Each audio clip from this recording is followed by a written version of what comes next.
Kagoyo, a hamlet with only a few inhabitants, has become through the years a village of 20,000 people because the phenomenon of gold hunting has become popular in recent years.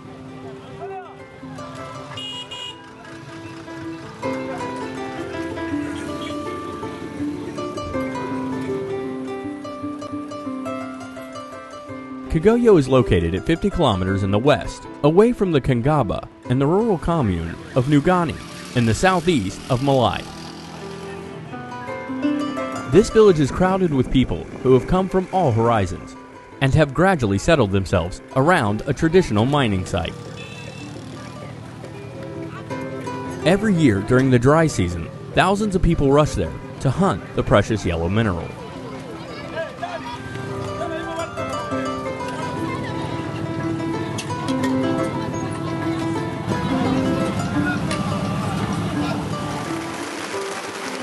During the rainy season, there is not only a high risk of a dig collapsing, but also large amounts of water flow into the holes.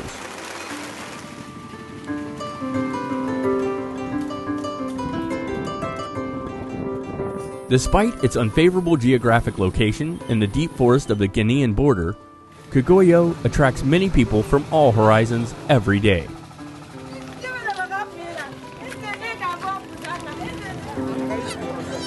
They do not all come for digging pits, as some come for trading.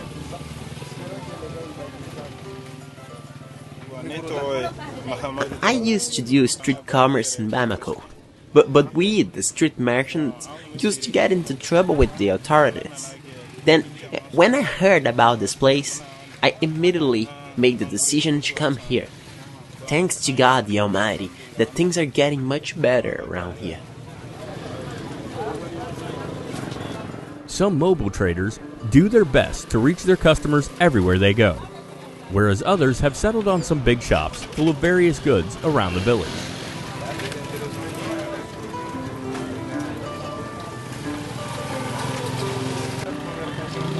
With the ever-growing population, trading of all kinds, as well as various entertainment facilities, have become highly developed, to the extent that this hamlet does not envy the capital, Bamako, of anything.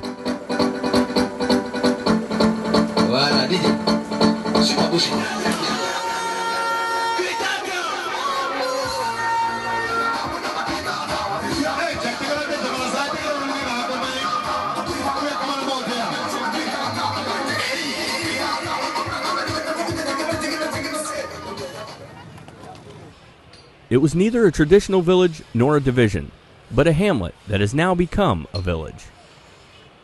Kagoyo is ruled by the traditional mining hunters, cooperative of Danga, the chief village, through a local gathering called Tambaloma.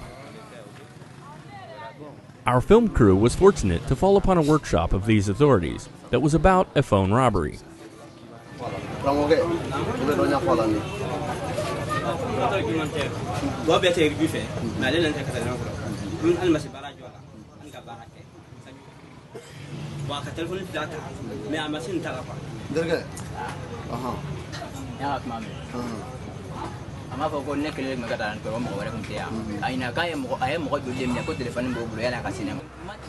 The Tambaloma are highly respected, and their authority is applied all over the sites that Kagoyo covers.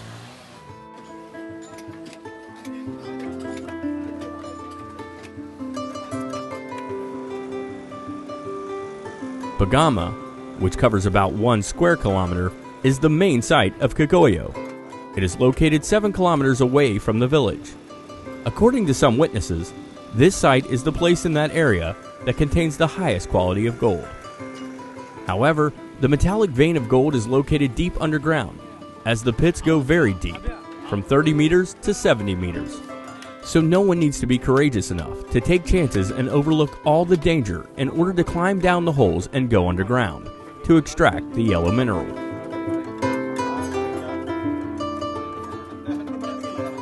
Bagama is explored only in the dry season due to its high depth. During the rainy season, all other small sites called Farakara are explored.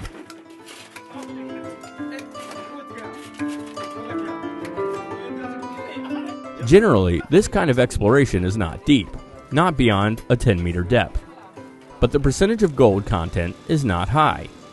During the rainy season, the few gold hunters who do not go back to their respective villages keep working on these sites.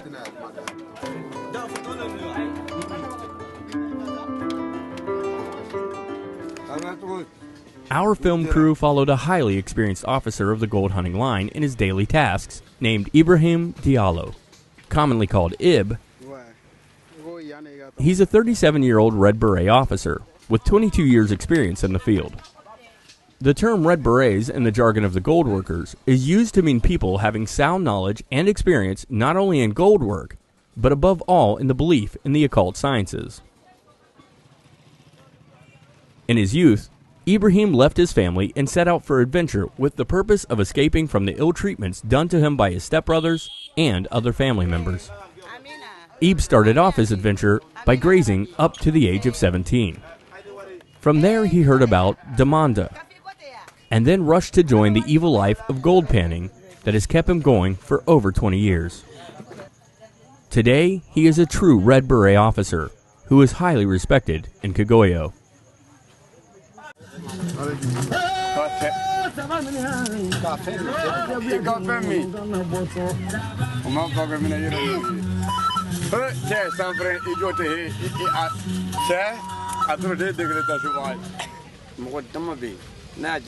One or two persons can start digging a pit, but the work may appear to be very difficult in that case. They choose a native person from the area called Nayahu to be the host and the official representative of the pit. He's different from the financier. The two persons can keep working till they're exhausted, and will later increase in number up to about 7 to 10 persons.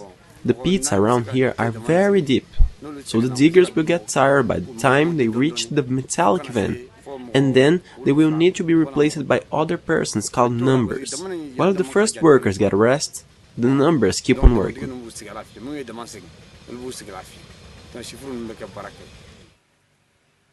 Specialists in woodwork use pieces of wood to secure the pit.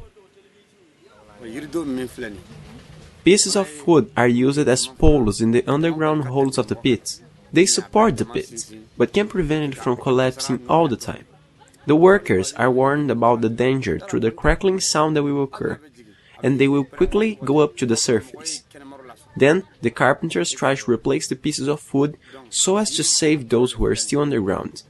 Only these pieces of wood can save their lives. Inside a pit, there are lots of entrances and exits, and all the workers share the same working place, constituting of very wide rooms. All the undergrounds are to be dug, and only these pieces of wood support the suspended land. That's how only these pieces of wood save the lives of the gold hunters. That's a carpenter's duty.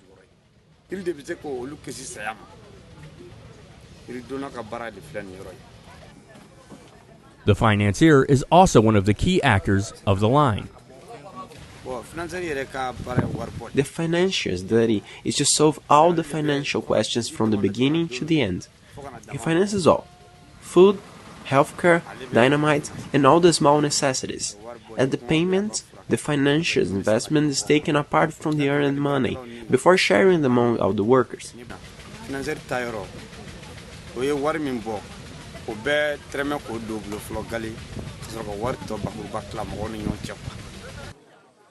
The women also play very important roles. As far as the women are concerned, they are in charge of the hard part of the work.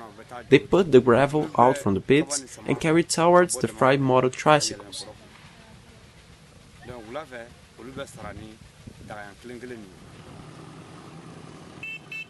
This morning, at almost 8 o'clock, the gold hunters set out for work.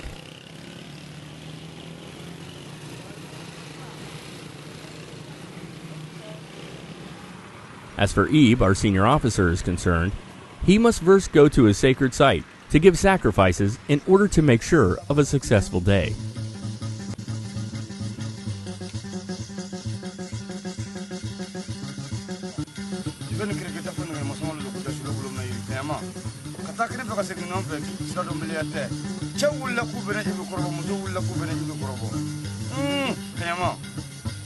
Depuis nuit ta domna, notre joie c'est l'amono. Kayma kanane mokla.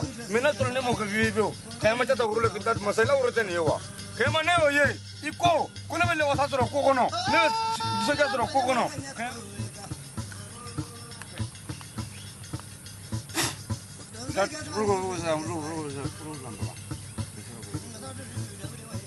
It's after these routine rites that he goes to his workplace on the Farakara site.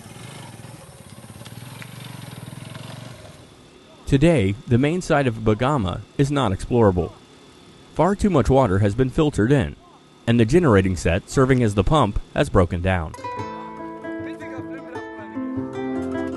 At his arrival, we noticed the close relationship of Ib with everyone. The people there are very courteous.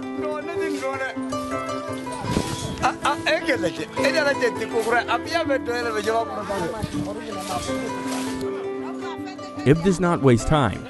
He heads down to try his chances in one of these pits.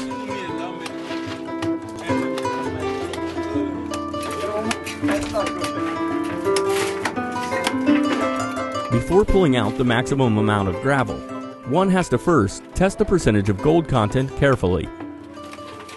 A small quantity of gravel is taken for treatment.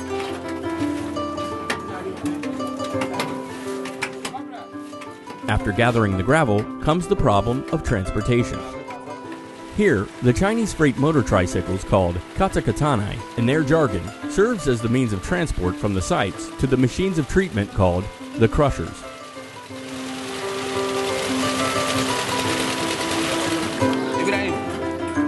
As far as Ib is concerned, he will not need katakatane for this small test sample. He takes it to the crusher on his Apache bike.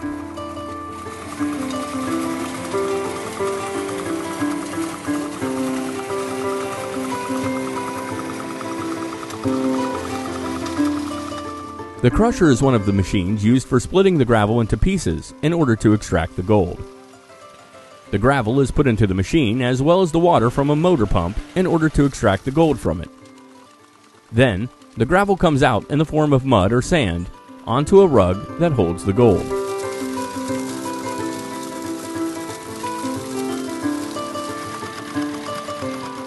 The rug is then washed in another container to keep the sand containing the precious metal inside.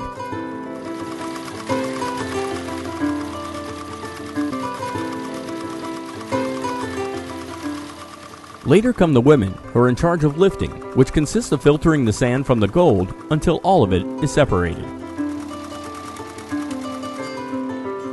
The gold is thereafter taken to a buyer. Here, the buyers are called business.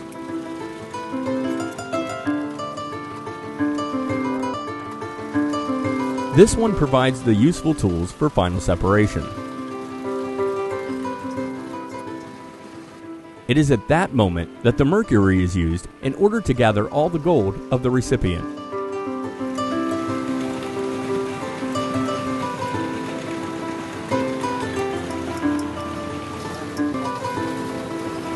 The buyer can therefore evaluate and buy it.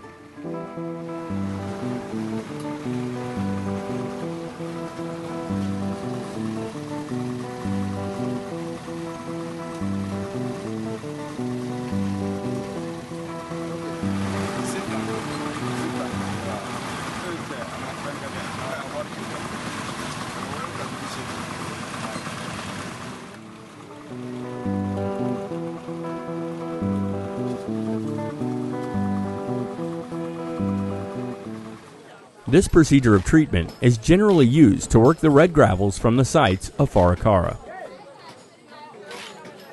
The gold on the Bagama site has a rocky form. It stems from a deeper place underground, and its content in gold is also highly substantial. This type of gravel is not treated by the crusher, but by the mill instead. However, before using the mill, a task of re-splitting must be performed by hand. This allows the rocks to be reduced into small pieces that can be easily broken up by the mill.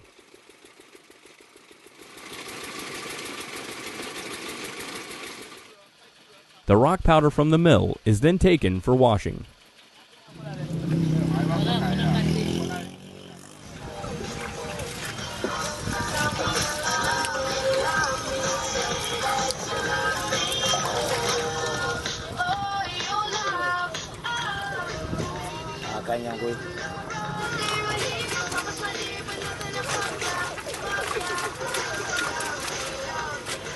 This process generally helps recovering gold powder, which is sold to the business. The business are in general the financiers.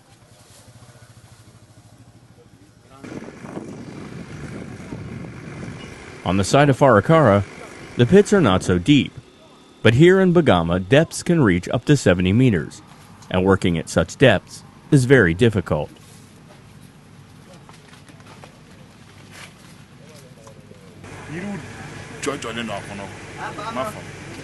In the pits, there are many pieces of wood fixed to support the suspended land and worn in case of collapse.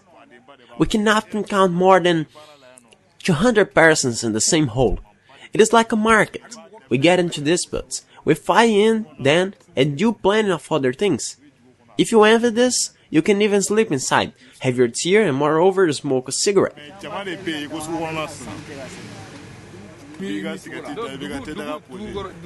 The risk of death is always present, but that does not discourage anyone. In our job, we challenge death every day. Once you slip into the hole, only God can save you. Once the pit collapsed on me, and the others had to tie me with a rope, so as to pull me out of the hole, I went to get cured in Bamako less than 3 months ago. But I'm back again. To tell the truth, death is unavoidable. Whatever you are, whatever you do, you can't escape from it. Even when somebody among us gets his head split, we pull him out and other persons will climb down the hole and things go on. Concerning death, everybody has his goal. Some people think that we come here just to pick up gold and live, but it's a far different case. Frankly speaking, it's too hard around here. Anyway, as far as I'm concerned, I will stay here till I reach my goal.